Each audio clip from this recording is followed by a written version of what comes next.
Hi, welcome back to the Headbangers podcast. I'm joined with Nathan here today, Temple Avoid. How are you guys doing? How's the last year been and all this craziness for you? Pretty good.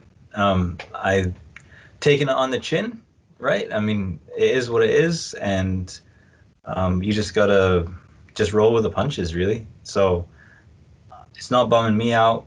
It's a temporary situation, and from a band perspective, we've been really busy writing a new record. So instead of sitting on our asses for a year and not doing anything, we managed to make the most of it. So we've been super productive from our perspective, and we're eager to, drop a new record and take all that time and effort from 2021 and do something with it.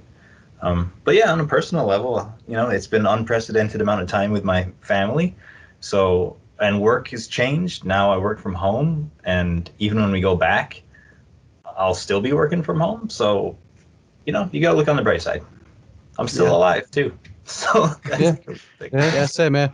I've been working from home for the last year, so I'm just kind of used to it now. It's kind of Yeah, cool it's to just awesome. roll out of bed into work. But yeah, I mean, one thing that's clear about you guys and definitely prevalent on the last album as well, just the ability to use atmosphere with the doom music, but also never stray too far from the heavy elements. What do you think is the key to the band's signature sound? Don, you want to jump in on this one? Yeah, I'd say definitely we're a very riff centered band. For me at least, the riffs always have to come first. I've always, being a guitar player, I've always been, you know, driven by the riff for the most part. I think I think that we balance, being, super heavy at times and super atmospheric at the same time, but also being catchy and memorable too, and giving people something that they can bang their head to always. Yeah, you definitely guys, you have that element, which is good. I think I like it. Some songs, it's like you play on the same riff, but it morphs into different riffs all the way through. Like it kind of sends you into a trance in a way, but then it kind of wakes you back up again with a massive brutal death metal riff. So yeah, you guys balance everything very nicely.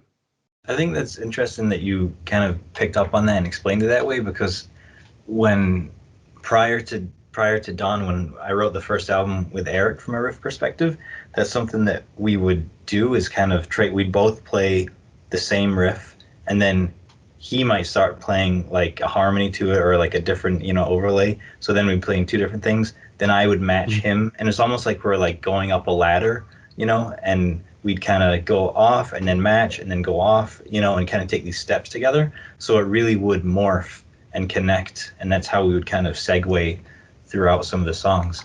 Don and I have a similar but different approach in how we do things. I think it was a bit more intentional back then, and maybe Don and I don't even think about it as much when we write, and I don't know, it's a little bit different now. Yeah, I'd say that's pretty accurate. I feel like, I mean, we've written, 2 albums plus now together. So everything it all feels pretty natural, It's, I think that's a really important thing too, is that none of it's, I don't feel like any of it's really nothing's really contrived.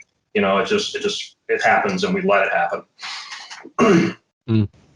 I always find that really interesting with bands. Is just after a while, when you've done a few albums, you just kind of go in and just magic just comes out. You know your signature sound, but you don't have to think about it. It just sort of happens.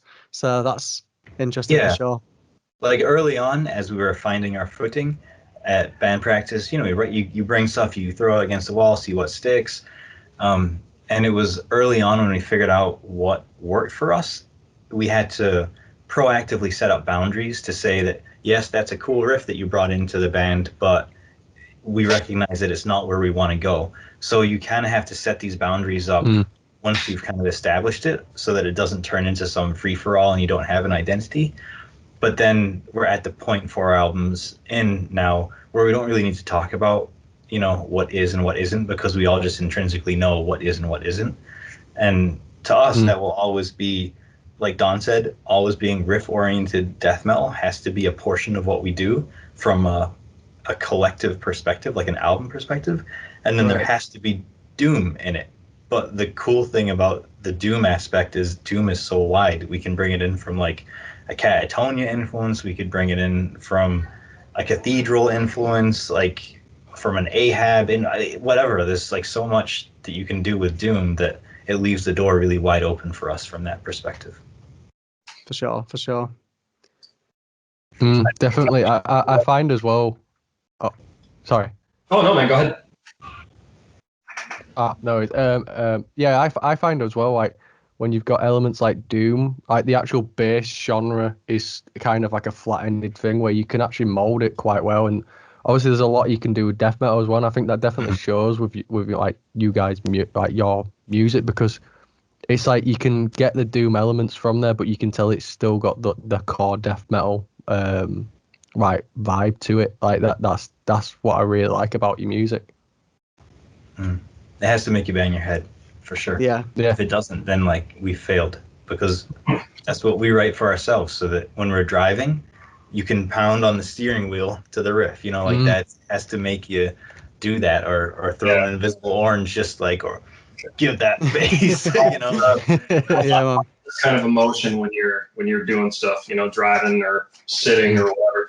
I think too, you know, it's that the band itself is you know, it is really truly a sum of all its individual parts, where you know, yes, Alex and I bring, you know, the guitar riffs and stuff, but there's, you know, there's vocals and that happens, and there's, you know, there's bass tracks and there's drums, and you know, the other three guys you know, all put in their own individual tastes and flavors and things, and you know, some are more subtle than others, you know, but they're all there. Absolutely. Absolutely, it definitely does show through. I recently saw as well that you guys have obviously signed to Relapse, and you know, like, it goes without saying, Relapse is so iconic. Like it's you know, signed bands like Death, you know, like Voivod and Obituary. How does it feel to be on now sharing the same label as some of those great bands as well? Oh man, it's I mean, for me, when I started listening to death metal when I was in high school, like one of the first comps that I ever heard was one of the Death Is Only the Beginning comps. That was a Relapse Nuclear Blast, you know, double disc kind of thing. I mean, lots of those bands that were on that comp are still on the label now. So it's you know, it's awesome being, you know, on a roster with, you know, I mean, legendary bands, right? Yeah, and honestly, the thing that is cooler I think from my perspective is just working with the guys as individuals, and having a really solid relationship with the people who work at Relapse. They really seem to be, you know, in our corner, fans of us, you know, as a band, like supportive, like on the same wavelength. Like everything about our relationship is like genuinely friendly. It's not like this sort of like business, you know, big type of thing. It's a genuine rapport, you know, that we have with one another, and so it just feels like now you've got more people in your corner, you know, who are backing you up, who have, you know, more means, you know, to push us and all that kind of stuff. So I just think that like their open-mindedness and them being cool, you know, to work with, it means so much. Like whenever we choose anyone to work with, we do these like a lot of releases like all around the world, you know, on different like tape labels or limited edition like vinyl.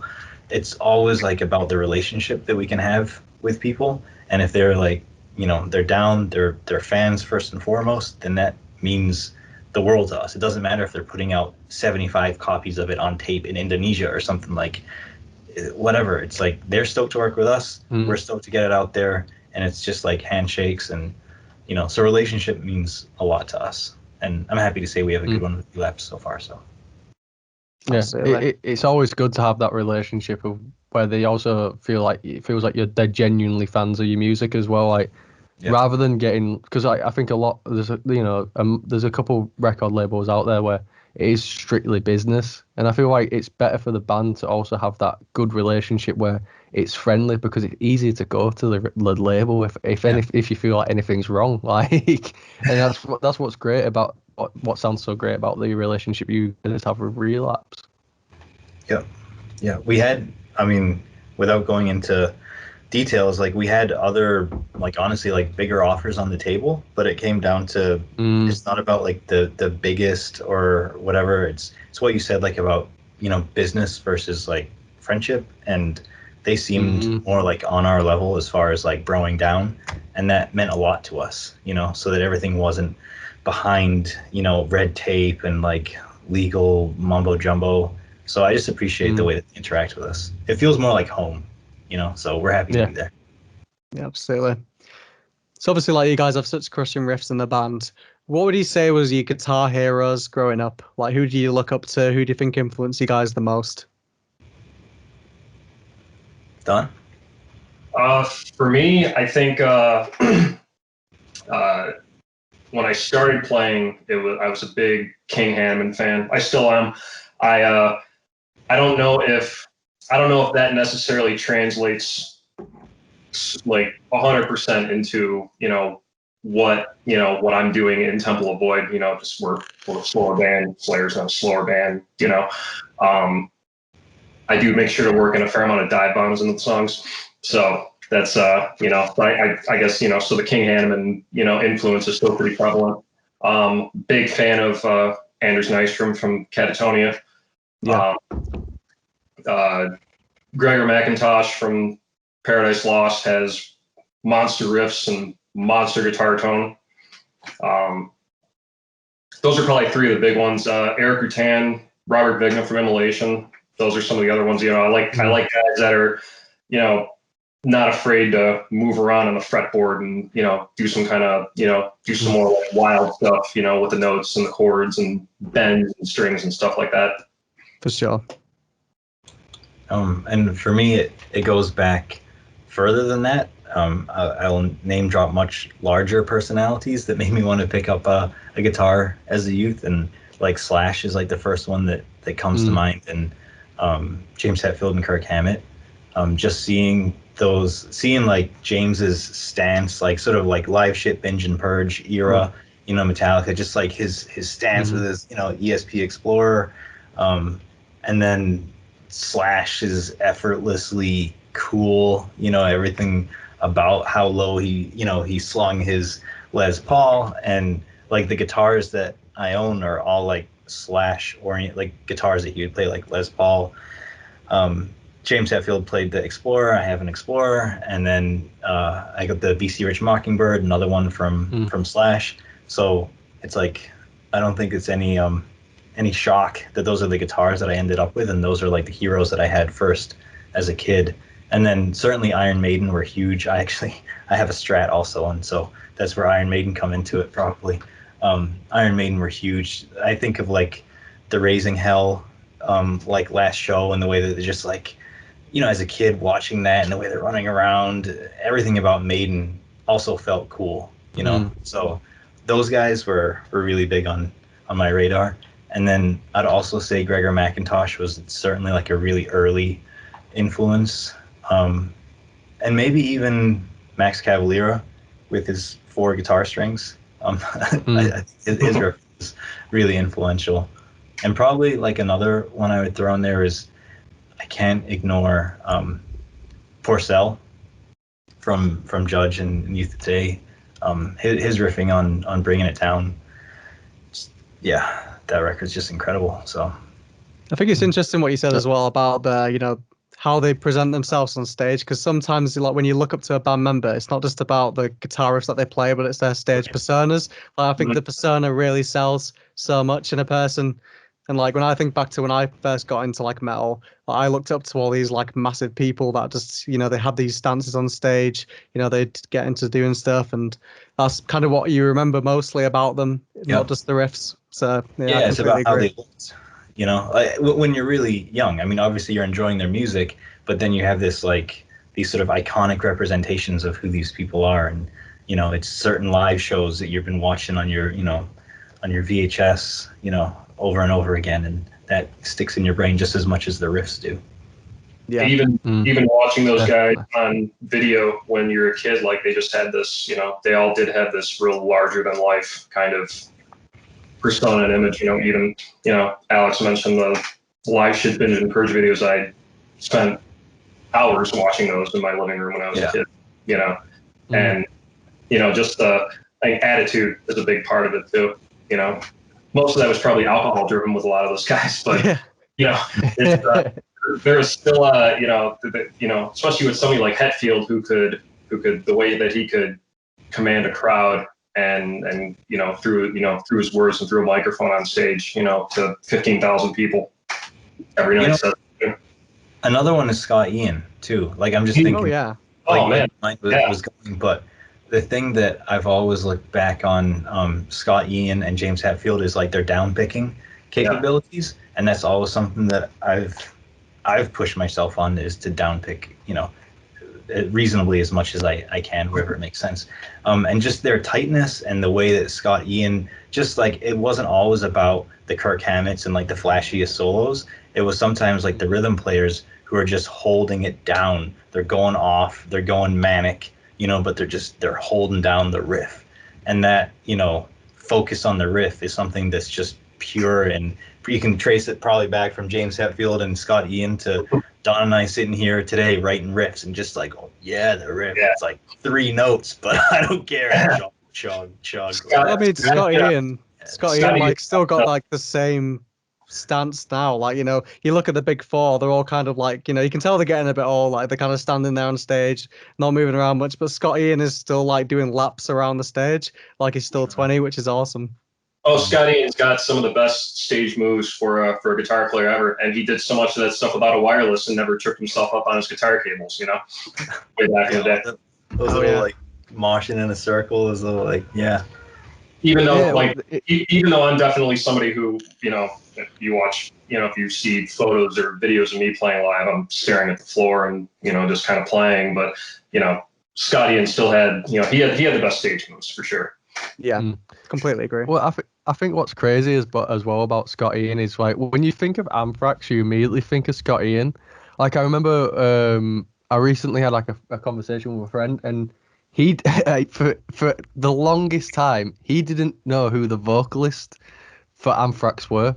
He just always assumed it was Scott Ian because he's like, you know, he's like kind of like the biggest personality in the band sort of thing. And I was there like, no, he's not the vocalist, he's the fucking guitarist. Man. He's there like, oh, you went, why the fuck ain't the vocalist then? Because I remember him the most.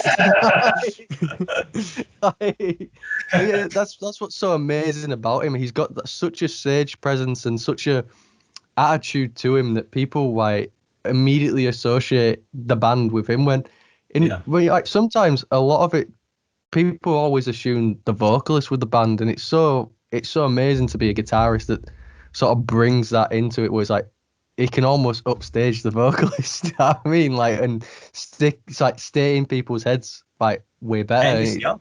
Angus Young, right? Oh yeah, Angus Young, definitely. Like, I think if you went up to someone in the street and went, oh, you know, who's the vocalist for AC/DC, they wouldn't be able to tell you. But you're like, who's the guitarist? Like, I'm Angus Young. You know what I mean? It's one of those things where you get some of these people that come in and they've got such an attitude and such a personality about them that they become the like absolute just face of the band. Mm-hmm. Yeah. One thing I absolutely love about you guys as well is the art that you use, and I really enjoy it. It's like really mesmerizing artwork. What would you say is like the creative process behind creating that? Do you have like a rough idea when, you know, you go in and you give the artist ideas, or is it just kind of, you know, here's what the album's about, run with it sort of thing with the artist?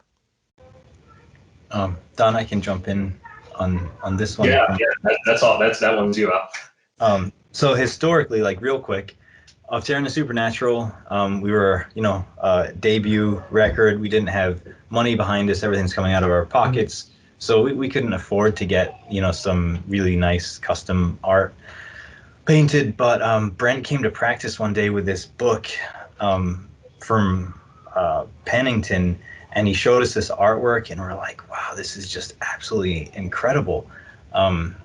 And we tracked him down online. He's like 100 years old, an English sci-fi painter, but we tracked him down online through his kind of handler. and we said, look, we'd like to license some art.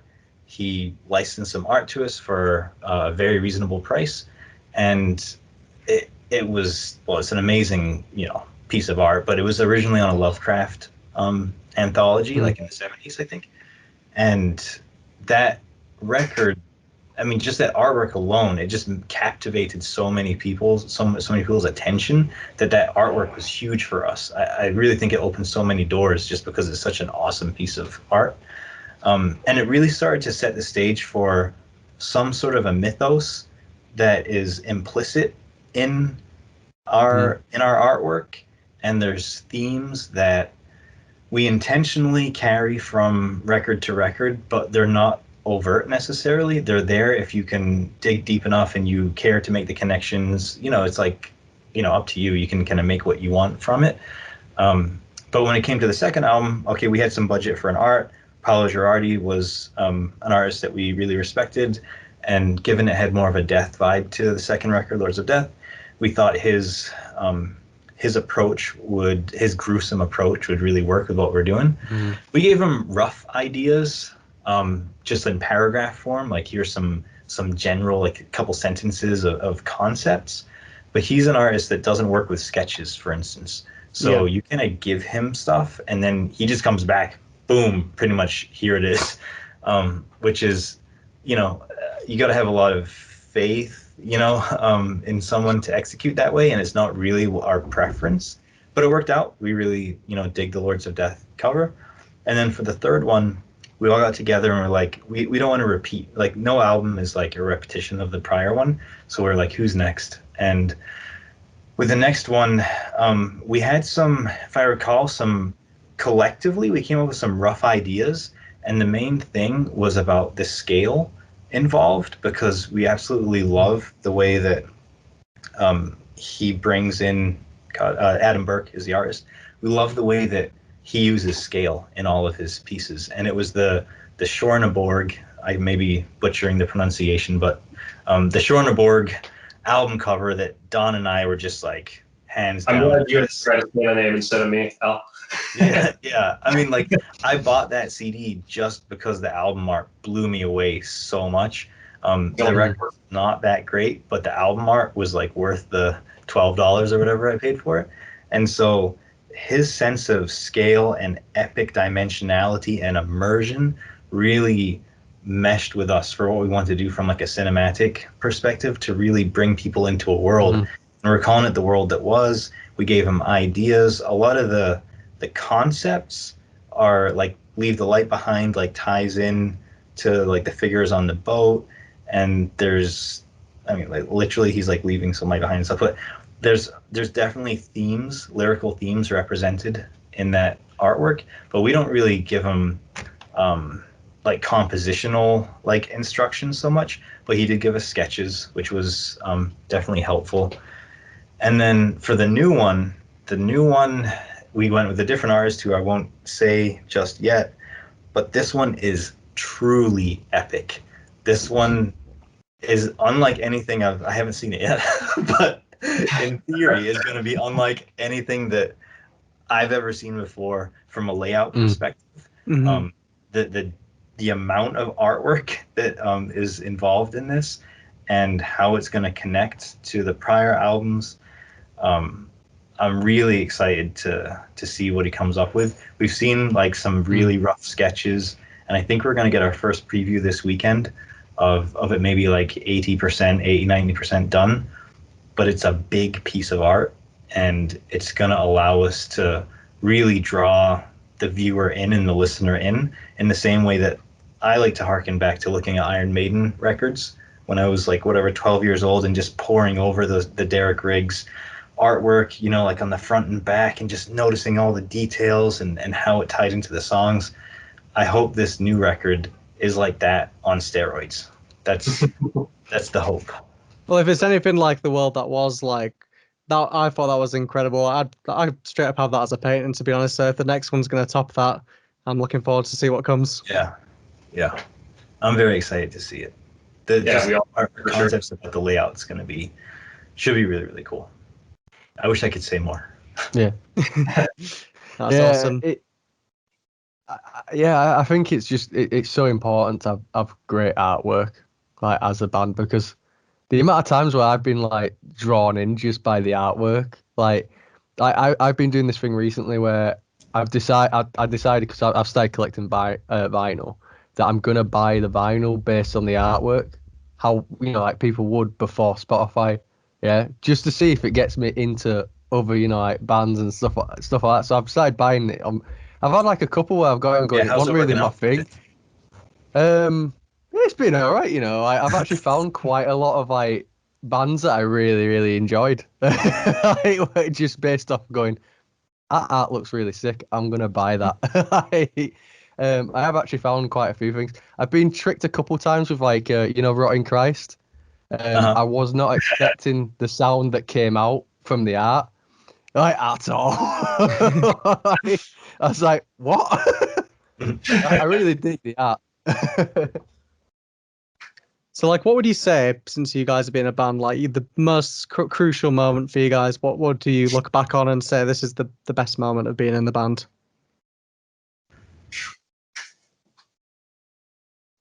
Ooh, silence. I I would say for me, I mean, there's a lot of them. I mean, a few of the shows we've played here and there, like we did Cycle Las Vegas Festival back in 2018, which was that was a fantastic experience all the way around. You know, getting on a plane, going somewhere, playing, hanging out in Vegas for 3 or 4 or 5 days, whatever it was. Um, you know, Playing like that kind of a festival, it was that was a great experience. And even something more in the present day. I mean, tracking this last record was this newest record for me was probably one of the best experiences that I've had in the band as a whole. Absolutely. Yeah, it's hard. Just again, like we were spending a week together, recording, hanging out, doing what we were doing. It was it was a great experience all the way around. Imagine Vegas was quite fun as well. Did you do a bit of gambling?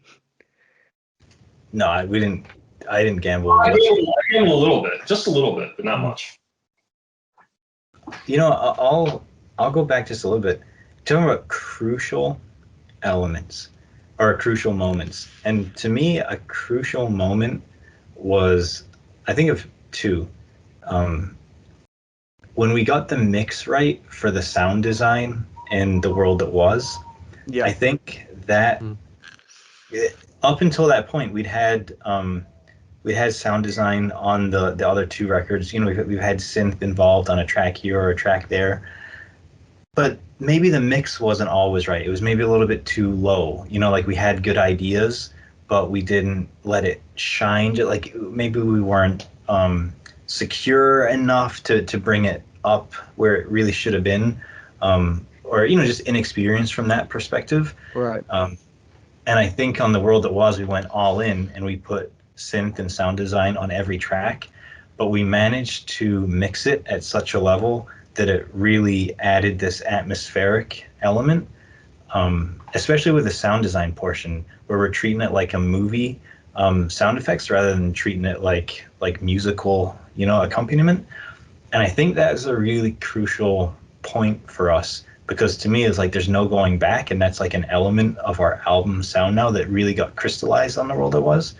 And we're in the process right now of working on sound design and synth for the new records, like as we start to mix that. So I'm eager to see how that pans out. But to me, that seems like a really crucial aspect of the artistic expression of who the band is. And then maybe another crucial one was when we wrote, for me, Exanimate Gaze. It was the second song that we wrote. And for me, that song crystallized what our sound was moving forward. To me, that was like the trooper, or whatever, like for us, as far as like the template of what it sounds like to be Temple of Void. So probably like the day that I wrote the opening riff to Exanimate Gaze was like, for me, a crucial, like, yes, this is a building block for the band that will always, like a cornerstone that'll always be there. I love how, like, you think of your albums like it's so cinematic. It's like you think of it as a movie.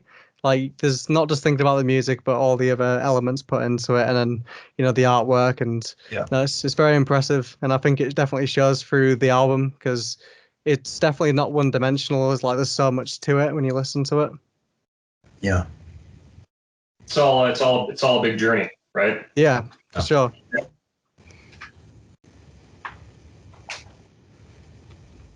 What would you say is your funniest tour memory that you've had?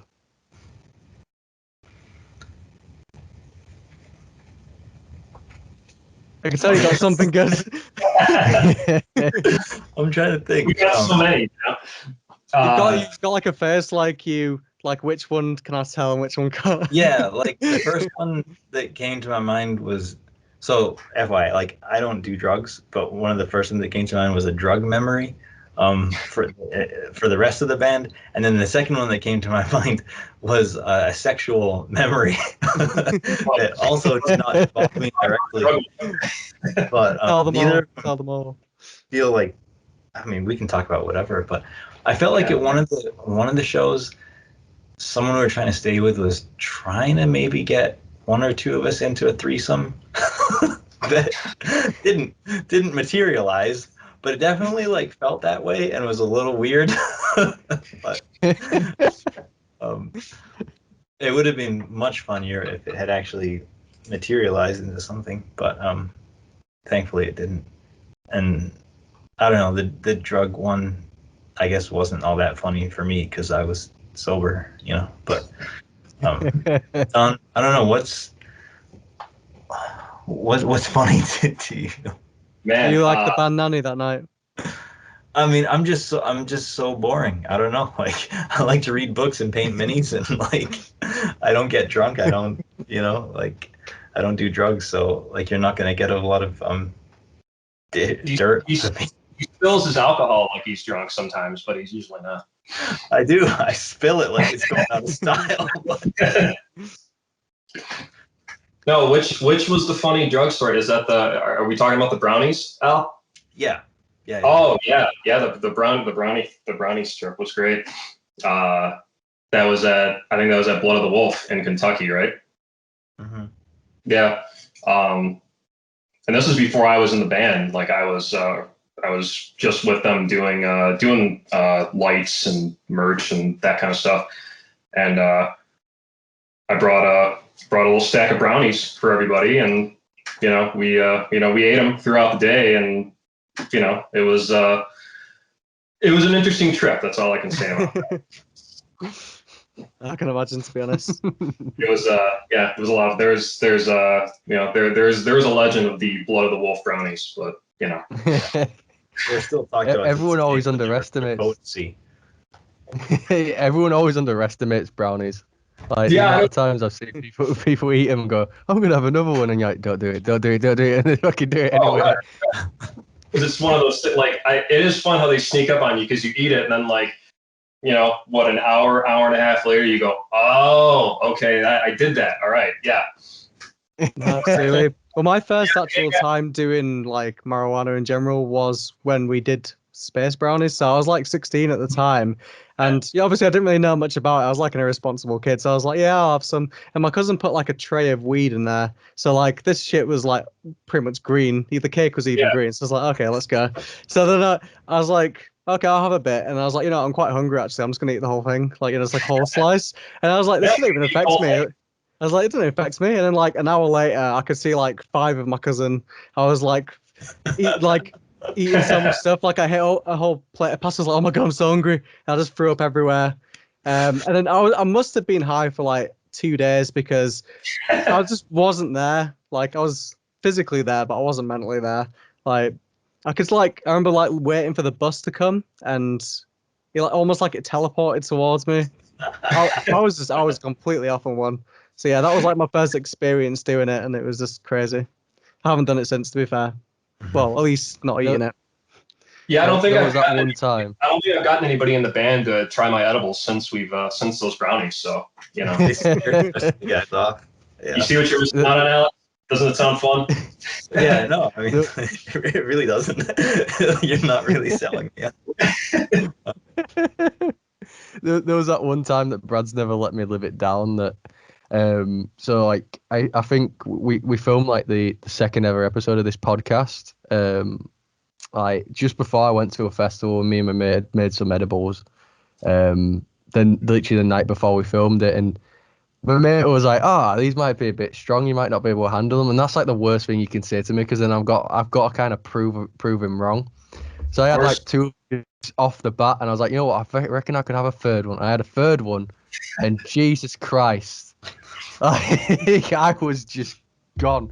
And I remember waking up, got a taxi straight down to Brad's house, and I was like, Brad, I'm just gonna warn you, I might be a bit off today. And I was like, why?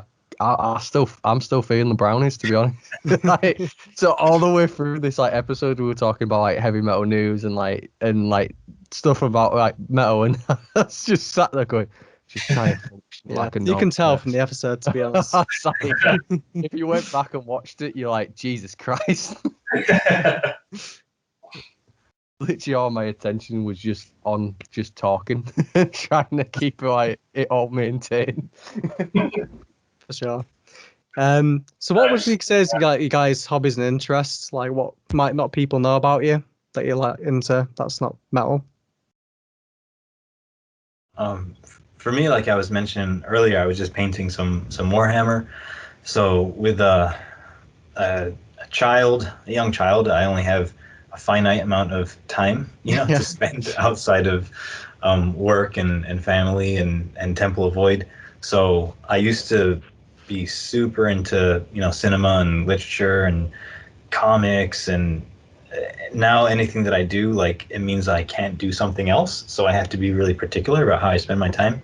So I've pretty much chosen to spend most of my hobby time on painting Warhammer minis and playing Dungeons and Dragons. Like, those are my hobbies pretty much. And then I read a ton, so reading's other one. I don't watch movies or TV anymore. That's like one of the ones that just like fell to the wayside. I used to be like super nerdy about cinema, but now it's like I just don't choose to sit in front of the TV. I'd rather be like painting or reading or something. So, and going to the gym certainly has always been a big part of my life. That's one thing that I can't ever sacrifice.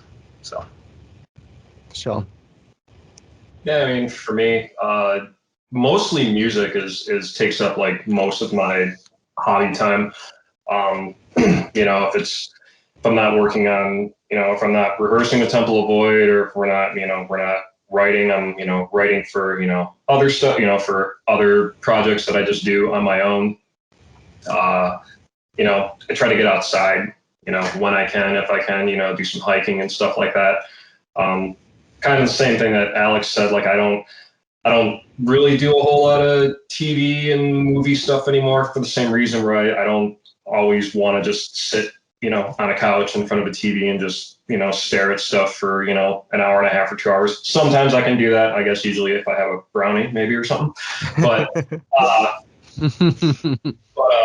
try to, do stuff that's a little more, that kind of revs my engine a little more, like writing music, playing guitar, getting outside, doing stuff like that. That seems to, jazz me up more than, watching TV or, watching a movie or, playing video games or stuff like that.